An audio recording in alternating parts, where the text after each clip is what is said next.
సంచలనం సృష్టించిన చోరీ కేసును నెల్లూరు రూరల్ పోలీసులు ఛేదించారు. నెల్లూరు జిల్లా రుద్రకోట వద్ద ప్రైవేట్ బస్సులో 80 లక్షల చోరీ అయ్యాయి.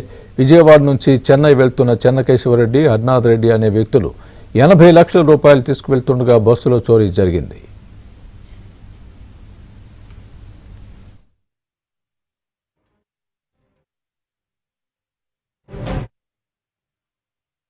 ఒక రెడ్ కలర్ కార్లో ఒక మనుషులు ఈ బ్యాగ్ డబ్బులున్న సంచిని తీసుకెళ్ళడం గుర్తించి వెమ్మటే వాళ్ళ వెనకాతల ఎక్కడికి వెళ్తున్నారని చెప్పి ట్రాక్ చేసుకుని వెళ్ళి ఈ డబ్బులు పట్టుకోవడం జరిగిందండి. కన్స్ట్రక్షన్ కంపెనీ మీద లిక్విడ్ క్యాష్ చెన్నై తీసుకెళ్ళాలి. చెన్నై తీసుకెళ్తే అది ప్రైవేట్ ట్రావెల్స్లో బస్ ట్రావెల్ చేస్తూ ఉన్నారు. బస్ ట్రావెలింగ్ చేస్తుంటే బస్ ట్రావెలింగ్లో ఉన్న ఆయనతో పాటు అకౌంటెంట్ ఒక ఆయన ఉన్నారు, హర్నాథ్ రెడ్డి అని, ఆయనతో తీసుకెళ్తుంటే మధ్యలో దొంగతనం జరిగింది.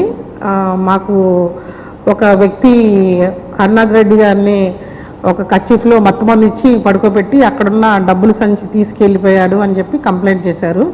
ఆ ఫుటేజ్ ఆధారంగా వాళ్ళు ఎక్కడికి వెళ్ళారు ఏంటి అని పరిశీలించిన పిదప మాకు అర్థమైంది ఏంటంటే ఒక 75 లక్షలు ఒక మనిషి దగ్గర, 5 లక్షలు ఒక పర్సన్ దగ్గర జరగడం జరిగింది.